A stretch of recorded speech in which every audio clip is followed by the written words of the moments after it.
En la Argentina, en la ciudad de Rosario, Argentina, son exactamente las 19 horas de hoy, miércoles 29 de abril.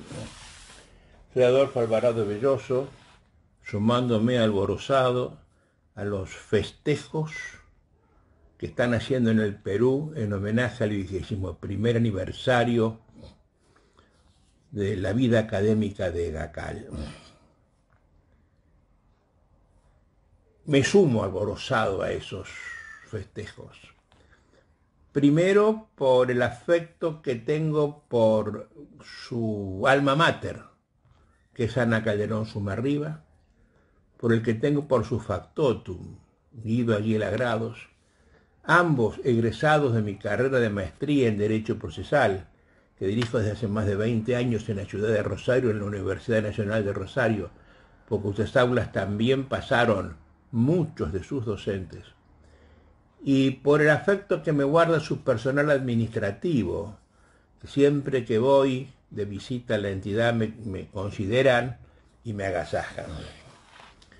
Quiero contarles que la primera vez que estuve en el Gacal, en el Lince, Lima, Perú, tuve la sorpresa, amable sorpresa, de descubrir que una de las aulas llamaba mi nombre, Adolfo Alvarado Belloso. Y cuando descubrí los nombres de las otras aulas, que eran cercanas, me pareció que era importante, porque las otras se llaman nada menos, o nada más y nada menos que Patch Adams y el inmortal nombre de Marcelo Bielsa, ¿no? O sea, me han hecho un nombre importante a partir de compartir con nombres importantes las aulas de Gacal.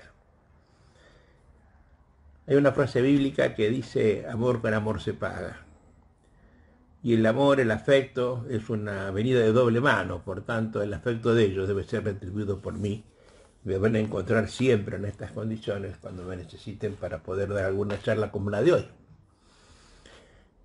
Hoy al mediodía, hora argentina, a las 12, a las 2 de la tarde argentina, tuve la suerte de compartir, de escuchar una maravillosa conferencia de mi querido y respetado amigo Juan Antonio García Amado.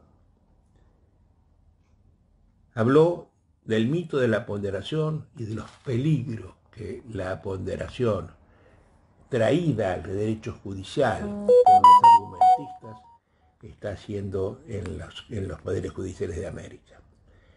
Yo voy a emparentar mi modesta charlita con esa maravillosa conferencia de Juan Antonio, porque voy a hablar cómo esto ha repotenciado la crisis judicial que está vigente en América Latina desde toda mi vida. Y para esto tengo que contarles a ustedes, la mayoría gente joven, algunas cosas que tienen ya los años que yo puedo mostrar en la experiencia judicial. Lo que voy a contar ahora lo expresé hace muy poco tiempo en el Congreso Panamericano de Derecho Procesal que se hizo en la ciudad de Panamá el año pasado. Así que hay gente que ha escuchado algunas de las cosas que he dicho, algunas de las cosas que repito a cada rato, y confieso que lo reitero a sabiendas. Me parece que estas cosas hay que decirlas muchas veces. Yo cuando era chico me aprendí las tablas de multiplicar diciéndolas 25 veces. La tabla del 7 era dificilísima, la del 8 mucho más difícil, pero 8 por 1, 8, 8 por 16, eso hizo que yo me lo acordara hasta el día de hoy, ¿no? Bueno, yo repito, para que alguien repita y reflexione en la repetición las cosas que voy diciendo, que no tienen ninguna connotación personal. Yo soy un juez jubilado, hace 25 años que soy juez jubilado, y 25 años que ejerzo una alegre abogacía, de la cual acabo de retirarme. Y cuando fui al colegio de abogados para marcar mi ausencia, que me voy de la profesión, me dijeron: ¿por qué se va, doctor? ¿Por qué se retira? Y hay que ponerlo, sí, hay que poner una nota, que hay que firmarla. Entonces yo puse por hastío, por hartazgo. Estoy harto de la crisis judicial. Y quiero desentrañar con ustedes en qué consiste esa suerte de crisis, y quiero ver si los ayudo y me ayudan en algún momento a solucionar esto. Comienzo con reiterando ideas que ya he dicho. Yo ingresé al Poder Judicial como modesto escribiente de un juzgado penal a mediados de los años 50. En rigor de verdad fue en febrero del año 56.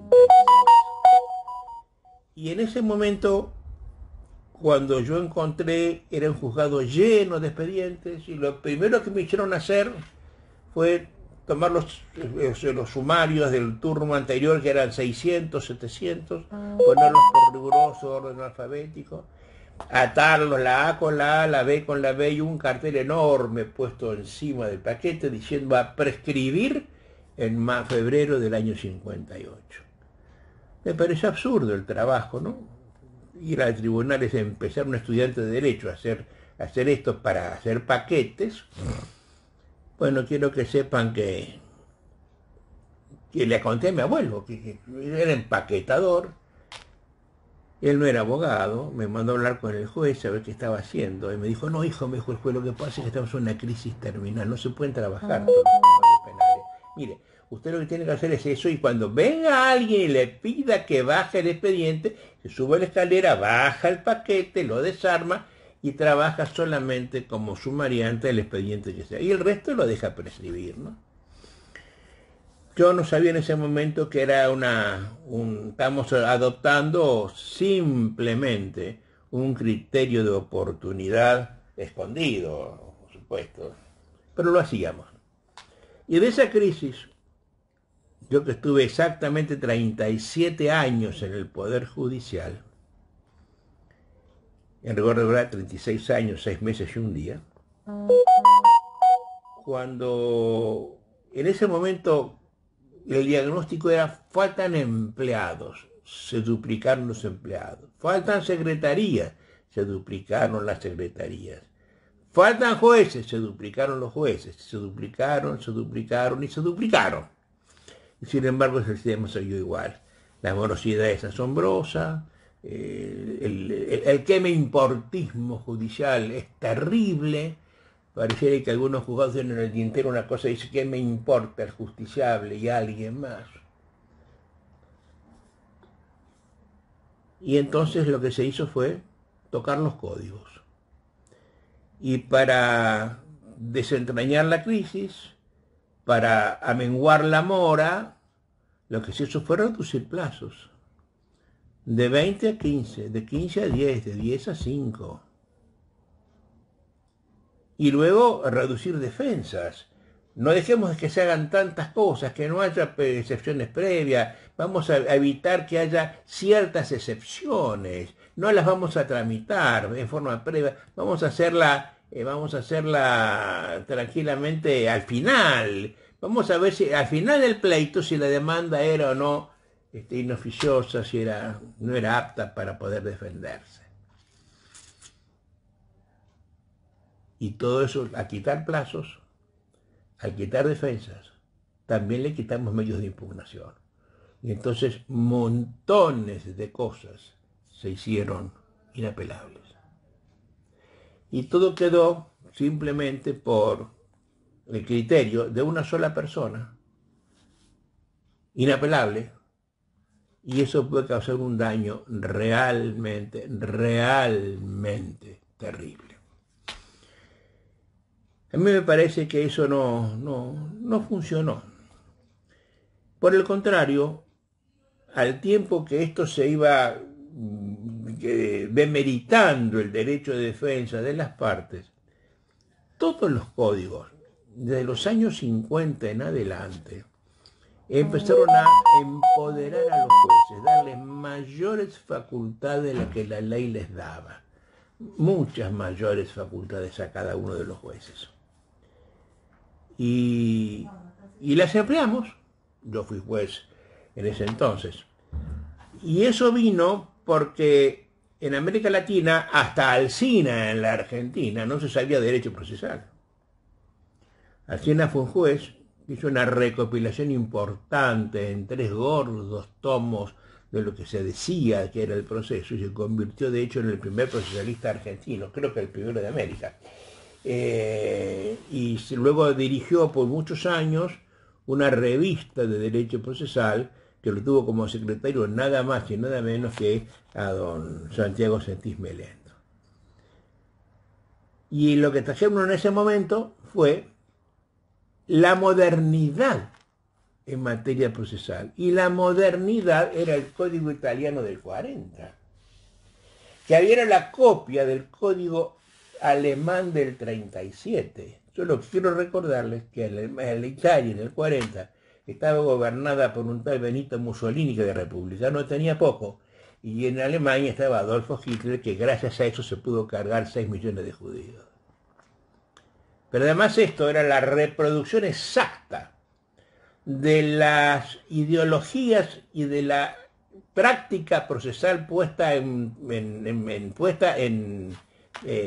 funcionamiento en 1895 en el Imperio Austrohúngaro, cuando se levantaron los varones húngaros en contra del emperador Francisco José, y su ministro de Justicia, se llamaba el guardasellos, Franz Klein, le aconsejó mandar a la policía, le pasaron por encima, hay que mandar al ejército, le pasaron por encima, y se le ocurrió mandar a los jueces, y los jueces dominaron la situación, porque los jueces dominaban los abogados, solo que los jueces eran dominados por el propio Franz Klein, que creía que el proceso era el mal de la sociedad y que había que sacarlo rápidamente, y para eso los jueces eran los capitanes que en alta mar tenían que pasar las procelosas aguas de estos mares terribles.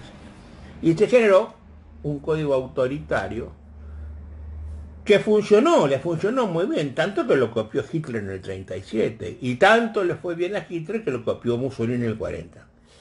El de Gorno Mussolini fue su ministro de Justicia, fue Dino Grandi, que vale la pena que alguna vez busquen en Google quién fue Dino Grandi y lean lo que es la explicación de motivo de la ley italiana del 40, de que la explicación al rey.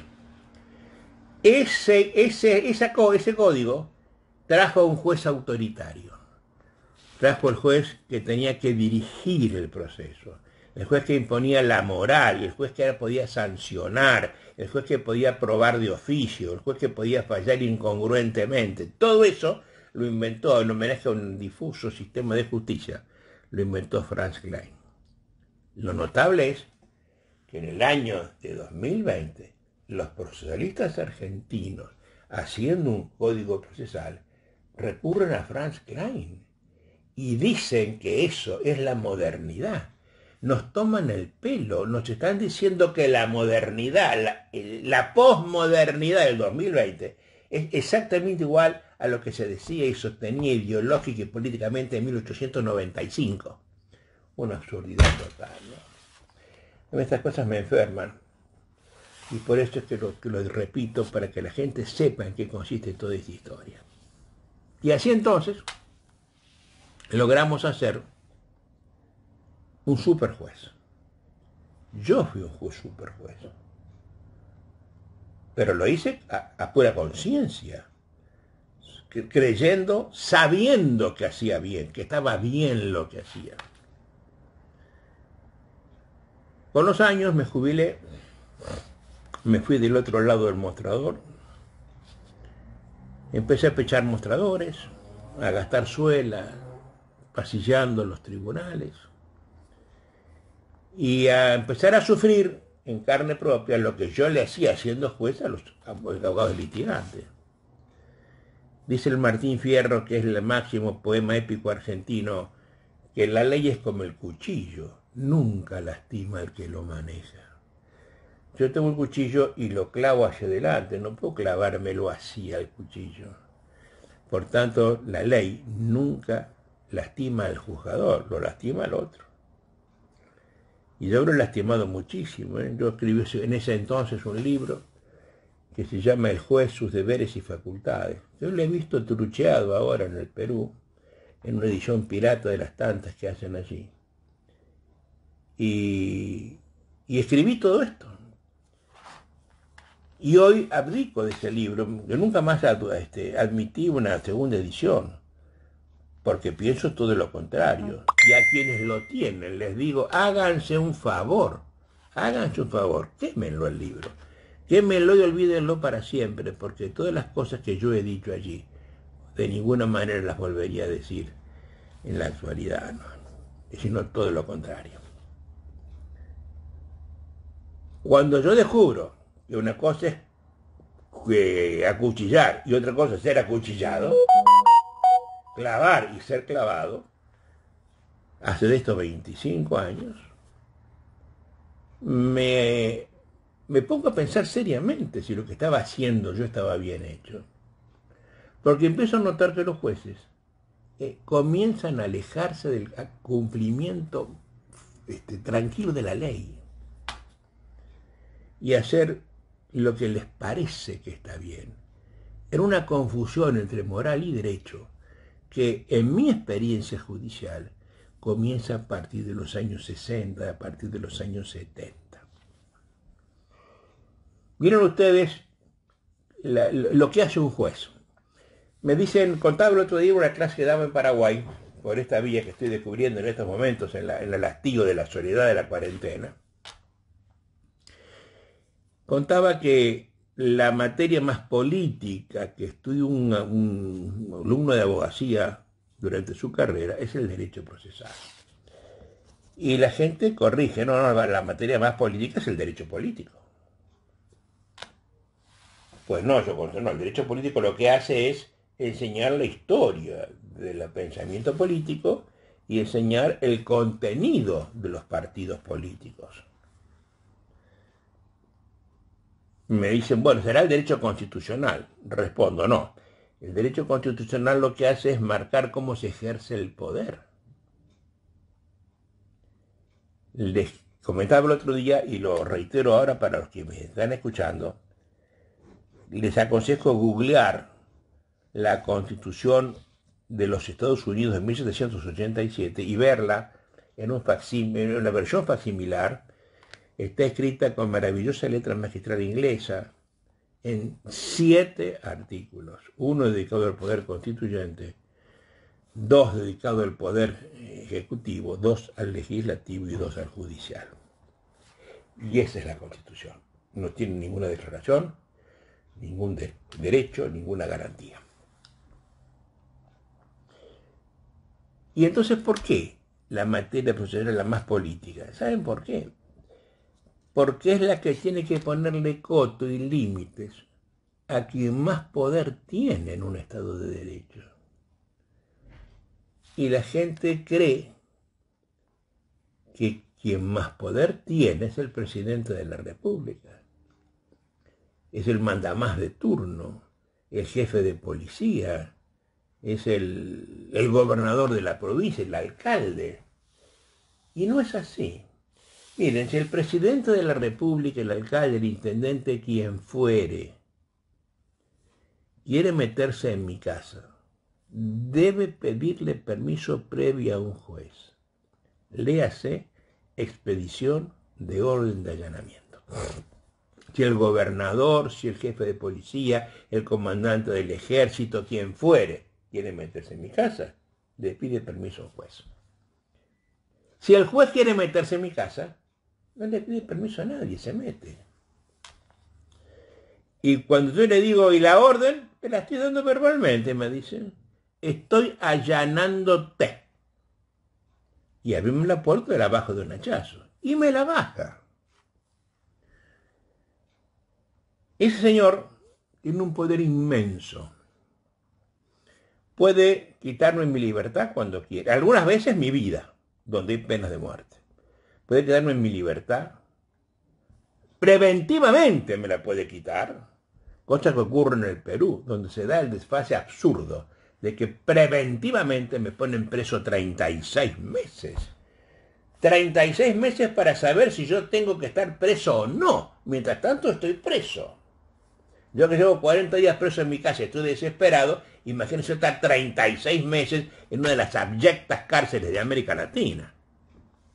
Tacumbú, por ejemplo.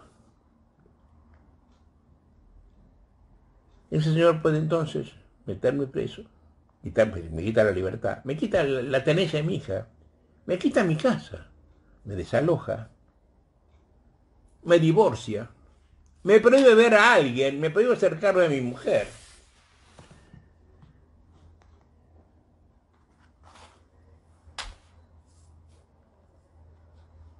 Me atosiga y cuando quiero verlo no me recibe. Ese señor tiene un poder inmenso, pero tiene otro más muy superior, que nadie lo dice. Tiene el fenomenal poder de excepcionar el cumplimiento de la ley. Puede decir, por ejemplo, sí, mató, el señor mató, es verdad, mataste. Pero lo hiciste en legítima defensa, cosa que lo piensa y lo decide él en la soledad infecta de su corazón. Y entonces no te condena. O puede decir, sí, debes la plata, pero lo que fuera. Pero además, cuando hace esto, lo hace explicando nada. Lo hace siempre con las mismas mínimas y exactas palabras.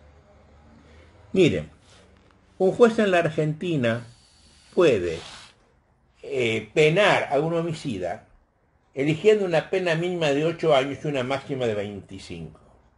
Y en la soledad de una noche, el juez, peleándose solo con su corazón, decide ponerle 8, o 9, o 10, o 12, o 14, o 19, o 24, o 25. No hay forma de explicar por qué 14 y no 25, por qué 25 y no 18. Porque además van a decir siempre las mismas exactas palabras, dadas las circunstancias del caso, el peligro. Con 4 frases hechas para toda ocasión, dicen 14 o dicen 19 años de prisión. Da exactamente lo mismo. Quienes conocen la jurisprudencia, por ejemplo, de la fijación de un daño moral en los países o en las leyes que no están atadas a la fijación del daño moral a un daño material previo,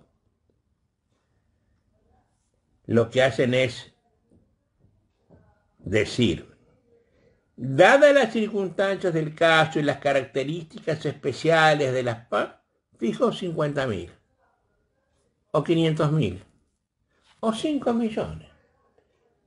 Porque las palabras dan exactamente igual para cualquier cifra. Cuando me dicen con esta frase 500.000 y no me dijeron 493.428 o 500.640, daría exactamente lo mismo. No me dicen nada y sin embargo con eso me dicen todo. Es decir, un señor que exime de la ley, que me mete preso, que me saca a mi hija y que todo lo dice con palabras huecas de todo contenido, o apelando a criterios de una latísima relatividad. Hablamos de la prudencia de los jueces. Yo pregunto, ¿cuán prudente hay que ser prudente para ser un juez prudente? ¿Cómo se mide la prudencia? No hay forma de hacerlo. Es todo absolutamente relativo. Y en este mundo, donde hemos erigido una superfetación judicial, esto ha venido encima de todo a completarse con estas teorías argumentistas que hoy estaba criticando tan severamente Juan Antonio García Amado.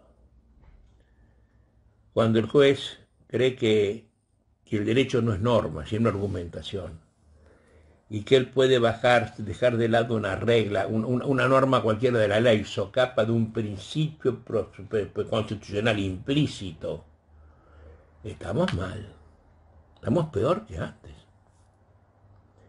¿Por qué estamos? Porque hemos entrado en un terreno de una arbitrariedad que además nos envuelve y las festejamos. Tenemos que ser conscientes de que si yo un pleito lo gano en la sala 1, lo pierdo en la 2, y si fuera posible lo empato en la 3, De hecho, yo no tengo ley. Si un juez puede decir que el pañuelo es blanco y otro que es amarillo y otro que es verde, otro que es azul, de hecho, yo no tengo un pañuelo. Eso es la ley. Y hay un legislador y 10.000 jueces en nuestros países. Y si 10.000 jueces pueden decir lo que les parezca respecto de la ley, socapa de la moral de cada uno, el derecho es de todo, la moral es propia, socapa de la moral propia de cada uno. De hecho, no tenemos ley. Eso fue lo que marcó Santiago Nino en un país al margen de la ley. Y es lo que maravillosamente escribió Marcos Aguinis, médico importante de la Argentina, que escribió un librito pequeñísimo que se llamó Un viaje a la mentalidad de los argentinos, donde muestra que argentinos, igual que los colombianos, peruanos, etc., vivimos recitando la ley, pero incumpliéndola.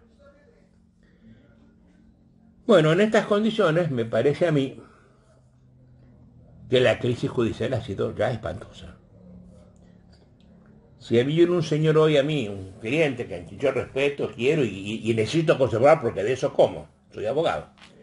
Me dice, doctor, que se me trae un pagaré firmado en presencia de él por el deudor, que es solvente, y la deuda existe, porque hay una causa que no es ilícita en la expedición del documento. Y yo, doctor, ¿cómo va? ¿Qué, lo cobramos, doctor? Y yo antes le decía, sí, por supuesto, señor. Hoy no lo puedo decir, porque no sé qué va a pasar. Doctor, ¿y cuánto tiempo va a durar esto? Y no sé, señor, puede durar toda la vida. Me tengo que pelear contra la parte contraria, contra su abogado, contra la mesa de entrada del tribunal, contra el secretario, contra el juez, contra todo el mundo. Pues cada uno pone palos en la rueda, nadie me vota, todos me vetan. Y me dice, ¿y cuánto me va a costar, doctor? Y no sé, señor, ¿cómo me puedo saber yo esto? ¿Con qué abogados me encontraré del otro lado que buscan hacer chicanescamente cuanta incidencia se le ocurra para hacer dinero, para comer su fiambre del día?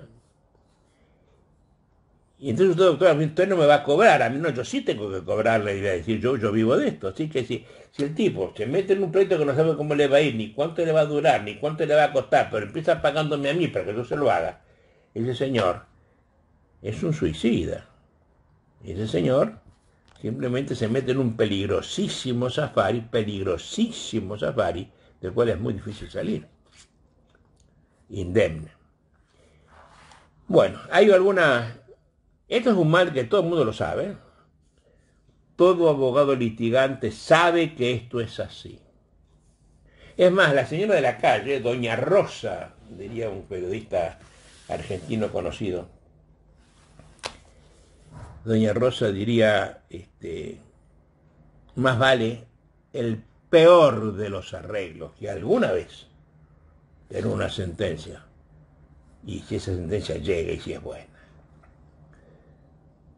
Para el pueblo en general, la justicia, jueces, abogados, procuradores, somos todos una alegre gavilla de bandidos, un acto de bandidos.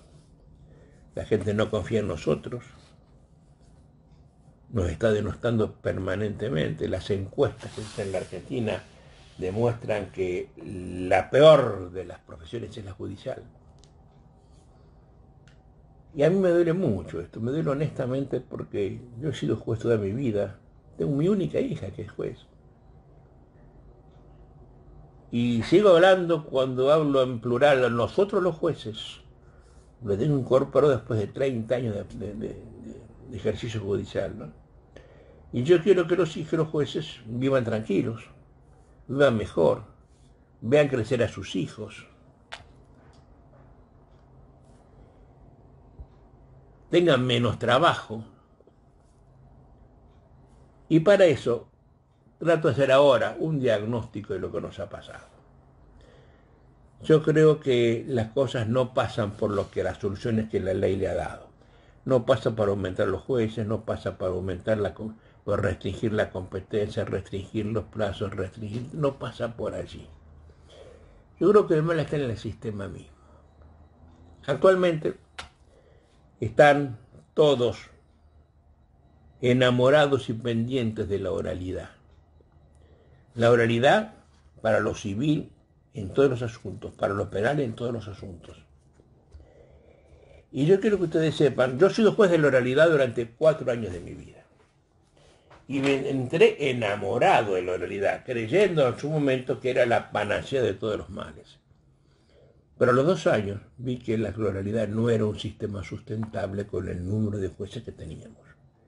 No es que el juez número 1 mañana pasa a ser oral, no, es imposible que eso sea así. El Max Planck Institute dice que para que la oralidad funcione, para que la oralidad sea realmente sustentable, hace falta un juez de la misma competencia funcional, territorial y material cada 5.300 habitantes. Hagamos 5.000 para un número redondo. En mi ciudad hay 1.200.000 habitantes. Yo necesito 240 jueces y tengo 30. Ningún gobierno va a decuplicar el número de los jueces, ninguno. Porque para decuplicar el número de jueces, que es lo que se necesitaría para que esto funcionara, hay que sacarle plata a la seguridad, o a la salud, o a la educación. Y nadie, para dárselo a los jueces. Y eso nadie se va a animar a hacerlo. De ninguna manera nadie va a animar a hacerlo. Entonces, ¿va a ser la solución? No, va a ser más de lo mismo. Y ya está pasando en mi ciudad, ya un pleito comenzado en septiembre del año 19, tiene su primera audiencia en marzo del 21. Y mientras tanto, bien, gracias, la gente espera, que la gente no se muere, vive en cuarentena, se está cuidando.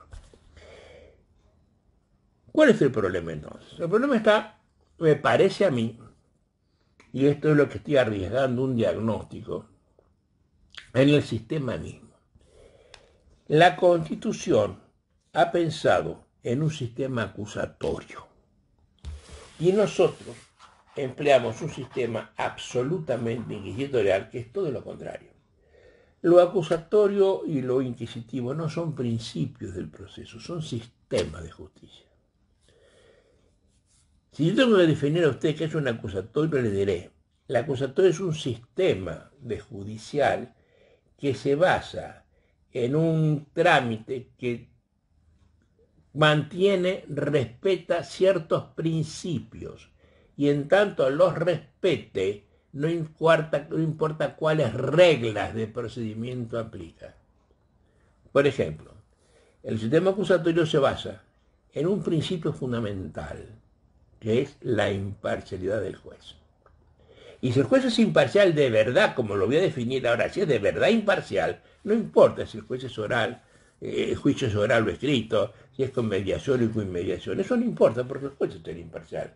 Y la imparcialidad del juez asegura la igualdad de los parciales.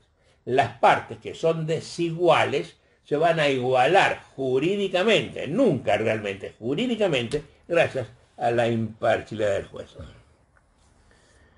¿Qué es esto de ser imparcial? El juez americano no comprende lo que es esto.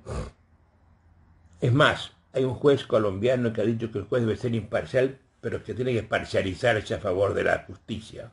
Una cosa de una monstruosidad, de una absurdidad espantosa. Y lo dicen, y lo repiten, y lo aplauden, como si eso fuera una cosa inteligente.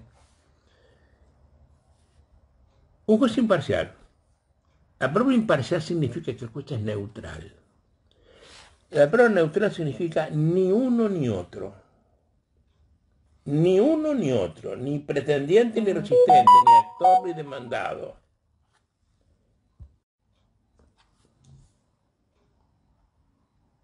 Pero esa neutralidad se ve en lo que se llama técnicamente la bilateralidad del instar, que significa que todo lo que hace uno de las partes debe ser puesta en conocimiento por el juez respecto de lo que la otra dice. Todo lo que uno dice, la otra lo conoce para que diga y haga lo que quiera. Y todo lo que la otra dice, le es puesto en conocimiento de la primera para que diga y haga lo que quiera. Y hasta allí se maneja el juez, conectando las instancias. El juez es un conector de instancias. Eso es lo que piensa la imparcialidad. Un juez neutral. Pero además, ¿saben qué? Como cosa importante, la neutralidad, además de esto, que podría ser la imparcialidad propiamente dicha, requiere que el juez no tenga interés en el resultado del pleito, ni en el objeto litigioso. Pero además, que no tenga prejuicios respecto de las partes o respecto de lo bien litigioso. Y además, que sea independiente de las partes y del objeto litigioso. La independencia todo el mundo la habla respecto del mandamás de turno. La independencia también sobre de las partes. El juez depende de las partes. Obviamente, como pasa en el juzgado en la jurisdicción militar, por ejemplo, ahí no hay justicia, ¿no? Eso es muy claro. Pero lo que me preocupa es la independencia de prejuicios. Un prejuicio es un juicio previo que tiene el juez para decidir alguna cosa, más allá de las circunstancias fácticas que tiene que enfrentar. Y en este orden de cosas somos todos prejuiciosos. Todos tenemos prejuicios. Miren ustedes, hay gente que le gusta ciertas cosas, otras que no les gusta, otras que les disgusta cierta cosa. Y las preferencias que gustan o disgustan son la piel, el color de la piel, la raza, la religión, la elección sexual. Hay montones de cosas que nos separan, y de las cuales es muy difícil desprenderse. Cuando, me gusta decir esta frase porque me parece muy decidora, cuando yo estoy juzgando algo, el que juzga soy yo, y mis circunstancias, el decir de Ortega.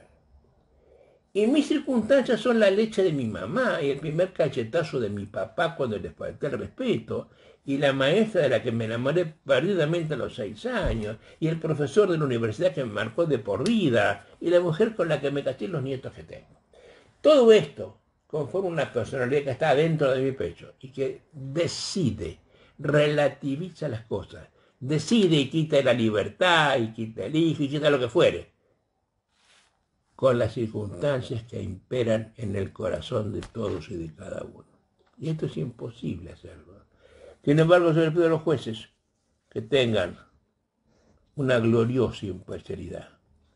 Yo sé que es muy doloroso pedirlo y muy difícil hacerlo, y sin embargo se lo exigimos, para ser ese juez que quiere la Constitución, que es el debido proceso que nadie sabe qué es, el cual algún día les explicaré con detenimiento.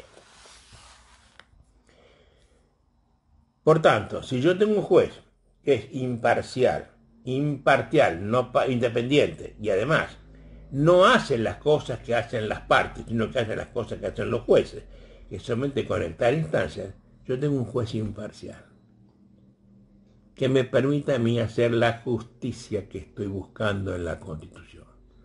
Pero metí una palabra que no la expliqué, entonces metí la palabra imparcial. Los jueces en América Latina, toda América Latina, copiando el sistema italiano del 40, y los jueces fascistas, y los jueces nazis, y los jueces de Franz Klein, son una mezcla rara de Gardel, Lepera, sus guitarristas y la orquesta que los acompañaba. Hacen todo. Y entre todo, prueban de oficio. Prueban de oficio. Es decir, que el juez, cuando ve que alguien está desprotegido, lo ayuda, probando lo que no probó. A mí un día, estando dando una charlita en Arequipa, donde he ido varias veces y me tratan muy bien, una juez de segunda instancia, muy querida por mí, escuchando esta charlita que estoy contándoles a ustedes, me dijo: oiga, Alvarado, eso está muy lindo para su país, me dijo, pero no en el mío, porque yo, ¿qué hago yo con mi indito?, me dijo.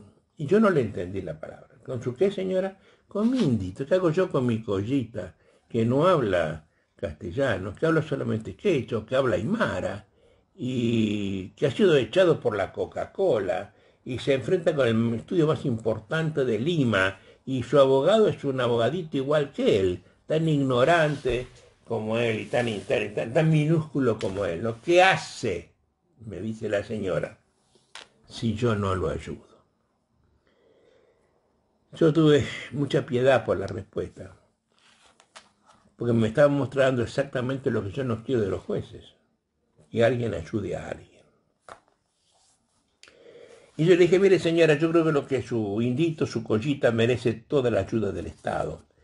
Merece que el Estado le ponga un asesor de indios, que le ponga asesor de asesores de indios, de asesores de indios, lo que usted quiera, señora. Creo que le falté el respeto cuando le dije que vengan Batman y Robin a defender a su indiecito y a sus asesores. Que venga el cuerpo de bomberos, señora.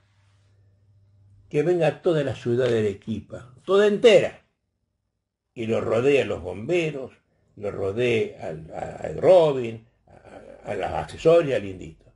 Pero en esa población, señora, hay una sola persona que no puede estar de parte de su indito, y es usted, señora. Porque si usted lo defiende a su indito, la parte con quien el indito está litigando, se quedó sin juez inmediatamente. Y el juez tiene que ser como el sol, salir para todos. Todos merecemos un juez imparcial. Por tanto, cuando el juez se inclina por una de las partes, mira con cariño hacia una, ha destratado a la otra en forma absoluta, definitiva y total. Y esto me parece indigno, me parece mal, me parece que coadyuva a esta crisis que yo estoy viviendo. Y esa es la justicia que tenemos. Una justicia probadora de oficio, una justicia que sin palabras y argumentando deja de lado la ley, socapa de la moral de uno de los jueces.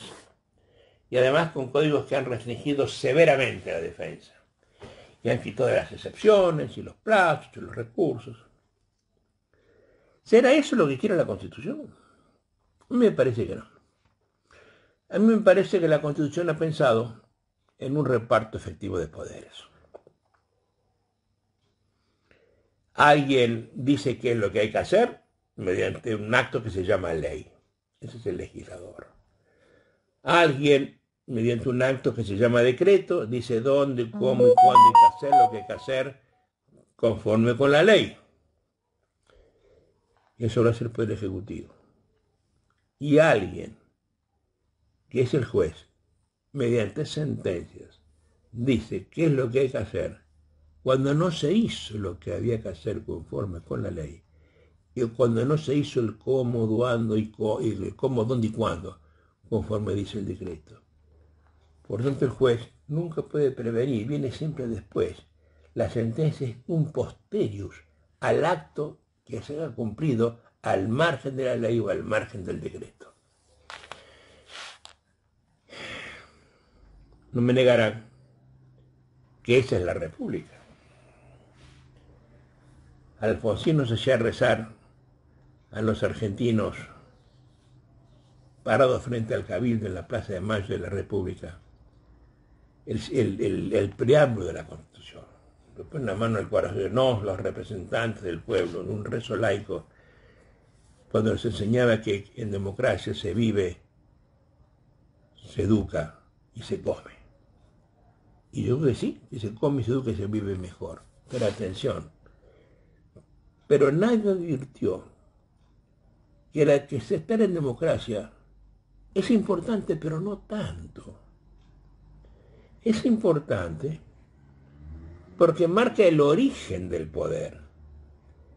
Una democracia marca que el poder viene del pueblo. En cambio, lo que sí importa y nadie lo dice, atención, es que somos una república. Y la Argentina es república, y Chile es república, y Colombia es república, y Perú y Paraguay es república. Y nadie dice que somos república. En la república hay una concordancia de poderes, hay una interdependencia de poderes, un control de poderes. Uno lo controla al otro. Atención a esto. la ley dice qué tengo que hacer. Y si al presidente no le gusta, la veta. Lo controló. Y si al Poder Judicial no le gusta, la declara inconstitucional. La controló. Y si al legislativo no le gusta a nosotros dos, pues simplemente los enjuicia. Ese es el intercontrol republicano. Lo estamos haciendo mal entonces es llamarnos democráticos y no llamarnos republicanos. Y el proceso republicano, atención, el proceso republicano exige que el sistema procesal sea acusatorio y no inquisitivo. Es decir, que el juez sea juez. No esté ayudando a nadie, no lo venga a ayudar al fiscal, no lo supla al actor que no probó, no esté de parte del obrero, no esté de parte del menor en la familia. Que esa gente esté ayudada por empleados administrativos en el número que ustedes quieran, pero no para el juez, que tiene que ser imparcial e independiente.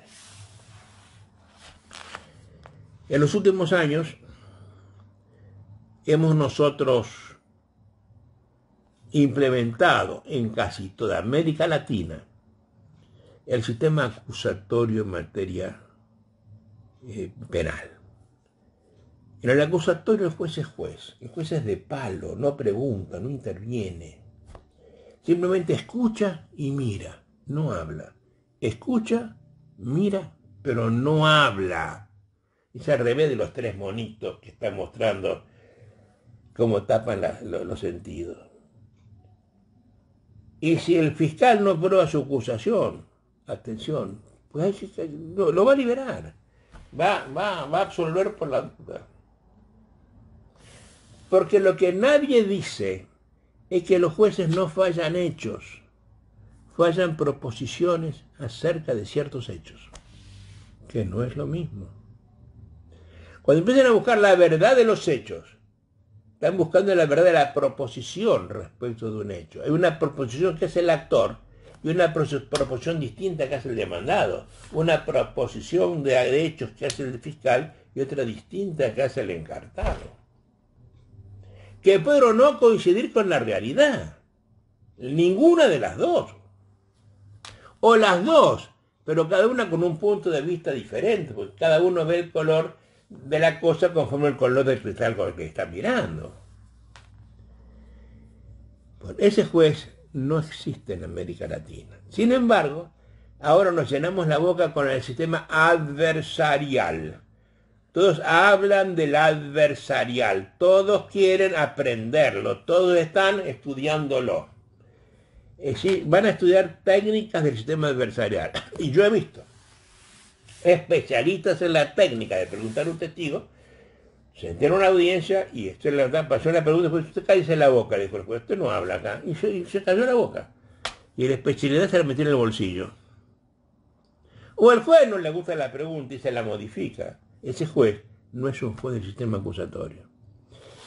¿Cuál fue nuestro problema? Pues simplemente que de la noche a la mañana pasamos del inquisitivo al acusatorio sin explicarle a los operadores del derecho qué era eso, ni ideológica, ni política, ni jurídica, ni moral, ni técnicamente. Eran todas explicaciones diferentes que había que dar.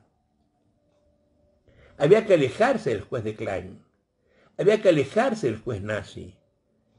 Siempre se dice siempre un juez en Berlín. Claro, el juez que no era nazi. Siempre se dice, atención, que en la Argentina los jueces no son jueces, porque son jueces inquisitoriales, a pesar de que dicen que hablan en un sistema adversarial. Bueno, ¿cómo solucionaría yo esto? Para empezar ya a redondear esta idea. Primero, enseñar en qué consiste, repito, política, jurídica, ideológicamente el sistema acusatorio, y emplearlo en toda la justicia, en lo penal y en lo no penal. Yo tengo desde el Instituto Panamericano un proyecto de código procesal acusatorio para lo no penal que lo he regalado 100 libros, por supuesto nadie lo lee, nadie lee proyectos, a nadie le interesa todo esto, ¿no? lo que es una pena, me hacen bajar los brazos. Pero bueno, pero hay proyectos que enseñan cómo podría hacer todo esto y manejarse de otra manera. Si yo logro que el juez entienda de qué se trata y entienda que el juez no puede ponderar, que tiene que aplicarse la ley, que no puede hacer lo que le parezca, que cada jugador tenga su librito, su código, con cada maestra con su librito, me parece que podemos hacer algo de empezar a llegar a una solución que termine con la crisis. La palabra crisis significa simplemente que hay un cambio. Pero entre nosotros, la palabra crisis se toma como un cambio demeritante. Se toma como un cambio hacia abajo, como un cambio que no funciona, que nos va mal. Y así estamos. Y tal vez podamos salir de este periodo crítico si reconvertimos el sistema. Si por favor empecemos a pensar que la solución está en cambiar el mismo sistema de enjuiciamiento. Y termino con esto. Hace tiempo, charlando con el fiscal general de Nicaragua, un viejito venerable, del cual aprendí muchas cosas, me hizo ver, y ahora lo repito como si fuera cosa propia, que las constituciones modernas, la de Nicaragua, por ejemplo, es un ejemplo, la colombiana, que se les parece bastante en esto que estoy contando, han hecho una suerte de ranking de derechos. Pero para que ustedes entiendan esto que voy a decirles, debo contarles que el constituyente se maneja siempre con 3 palabras. Solo 3 palabras. Hace declaraciones, otorga derechos y reconoce garantías. La declaración es el marco en el cual se maneja el constituyente. Por ejemplo, dice, la Argentina es un país republicano. Una declaración que marca una forma de actuar. Y por tanto, todo lo que se haga alrededor va a estar en ese sentido. Es una democracia representativa. De eso se trata. Dentro de ese marco otorga derechos. Reconoce el derecho a la propiedad, a la libertad, lo que fuere. Y esto es lo que ha hecho. Y ahora, atención, y da garantías, que son los medios que pensó el constituyente para que el hombre de a pie, como yo, como usted que me está escuchando, pueda defender sus derechos en el marco de las declaraciones ante el que se las puede reconocer, que es el juez de derecho, que es el último garante del sistema. Y veamos, la Constitución de Nicaragua, por ejemplo, ha dado un ranking, un cierto orden de derechos para advertir cuál es la importancia de uno frente al otro. Y ha dicho, por ejemplo, el derecho superior es el derecho a la vida. La Constitución argentina no reconoce expresamente el derecho a la vida. Con lo cual los argentinos podemos discutir muchas cosas, que la vida no tiene valor, por ejemplo. Podríamos tener pena de muerte, como efectivamente la tuvimos. Total, no es un derecho constitucional. Me dicen, bueno, no, pero está en los pactos internacionales. Pero ningún juez tiene arriba de su escritorio un pacto internacional. De casualidad, pueden tener el código de la Constitución argentina. El pacto que lo van a tener. Y después de ese derecho, que es el máximo derecho, viene el segundo derecho, es el derecho a la libertad. A la libertad con mayúsculas. No a la libertad de comercio, a la libertad de circular, a la libertad de... No, a ser libre. A que yo sea un hombre libre, me sienta un hombre libre y me respeten como un hombre libre. Y pueda actuar como un hombre libre, cosa que no soy hoy, por ejemplo, que estoy preso en mi casa desde hace 40 días. Socapa lo que usted quiera, pero estoy preso. Atención, es obvio que la libertad está por debajo de la libertad, porque me dijo el viejito nicaragüense, Oiga, señor, me dijo, la libertad, la vida sin libertad no merece la pena de ser vivida. Que se lo cuenten ustedes los que están presos en las abyectas cárceles de América Latina. ¿Y cuál es el tercer derecho en nuestra Constitución, en ese ranking de derechos? El derecho al proceso. ¿Y por qué hay un derecho al proceso? Porque el proceso es lo que me iguala jurídicamente con quien puede quitarme la vida y la libertad, que es el mandamás de turno. Por tanto, si yo soy nadie en la calle y el mandamás es todo, pero voy a un proceso, hacia la esencia del proceso, que la imparcialidad del juez haga que los desiguales seamos iguales, jurídicamente iguales. Nunca vamos a ser iguales, físicamente. El gordo es gordo antes, después, durante el proceso. La flaca es flaca, flaca. El obrero y el patrón son obrero y patrón antes, durante, después. No, la igualdad es jurídica. Quiere decir igualdad de oportunidades, igualdad de armas, dicen los españoles, igualdad de instares, la bilateralidad del instar, acabo de explicarles yo a ustedes. Atención a esto. Cuando me pasa esto, resulta que los demás derechos vienen por debajo del proceso. Porque todos ellos son defendibles con proceso. Por tanto, miren qué notable para los procesalistas de América. El máximo valor es la vida, segundo la libertad, y el tercer derecho es el proceso. Somos los tipos importantes del sistema jurídico. Somos los que defendemos la garantía, porque cuando el derecho se ejerce, se convierte en garantía. Y veamos esto. La Argentina tiene 5 garantías en su Constitución. Una, el acceso a la justicia, que se hace mediante proceso. 2, el control de constitucionalidad, que se hace mediante proceso. 3, el amparo. 4, el habeas corpus. Y 5, el habeas data. Los 3 se hacen mediante proceso. Por tanto, si ustedes me permiten, les diré que las garantías de la Constitución son solo una, el proceso. El derecho al proceso se convierte en la garantía para que yo pueda defender mis derechos, en el marco de las declaraciones de la Constitución. ¿Les parece poco eso? ¿Y quién es el garante, el garantizador? Pues el juez de derecho, la persona más importante del proceso jurídico, que ya no está para quitarme a mi hijo como él quisiera, argumentando, ponderando, dejando de lado la ley, aplicando su moral. Está para aplicarla y solucionar mi caso y condenarme si debo ser condenado dentro de los márgenes de absoluta discrecionalidad que todo juez tiene. Elige entre 8 y 25 años. Me da 50 o me da 5 millones. Con las mismas palabras, pero con la ley detrás.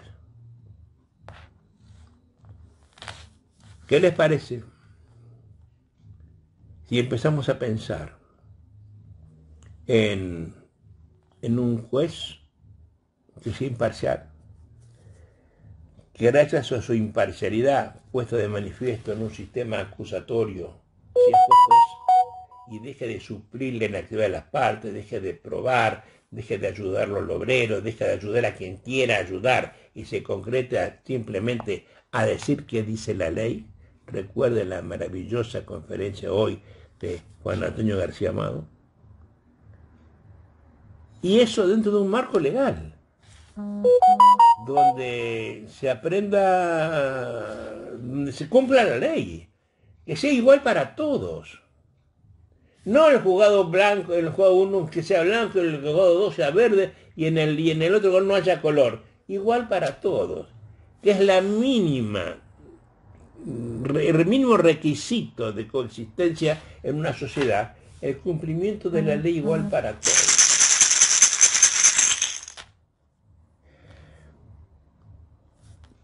El derecho de charlita fue: estamos en crisis, no sabemos salir de la crisis, continuamos en ella, todo lo que le hemos puesto adentro para salir de la crisis es quitar el derecho de defensa o superfetar a los jueces. Esto no nos ha dado resultados. Ahora estamos jugando con la oralidad, que tampoco nos da resultados sustentables, porque es imposible en el tiempo mantener esto. Yo ya fui hijo de la oralidad 4 años de mi vida. Y nunca hemos probado cambiar el sistema. Y entonces, mi propuesta final, como homenaje a la gente de Gacar y a su 21º aniversario, ¿no sería bueno empezar a reflexionar acerca de cómo debe ser, se debe implementar el sistema acusatorio de verdad en nuestras leyes?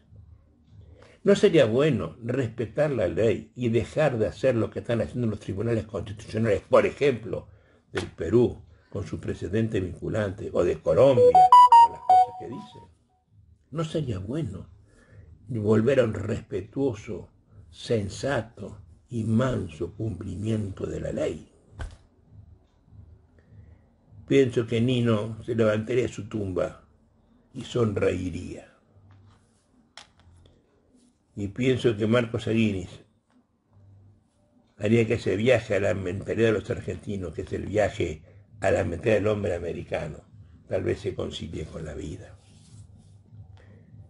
Yo creo no tener edad para ver la solución de lo que estoy proponiendo. No confío en la gente de mi generación. Esa gente es irrecuperable igual que yo. Pero sí confío en la gente más joven, ¿no? Confío en mi hija, confío en mis nietos, que algún día puedan tener en nuestros países la justicia que debimos haber tenido y que ninguno de nosotros tiene, ni tuvo, ni podrá tener si seguimos en estas condiciones. Les dejo a todos mi afecto. Gracias por haberme acompañado en esta exacta hora que los he entretenido con mis tonterías. Y ojalá que esto sirva para algo, para que Guido y Anita y Egacal puedan seguir la maravillosa tarea que están cumpliendo desde hace 21 años. Mi afecto hacia todos y hasta siempre.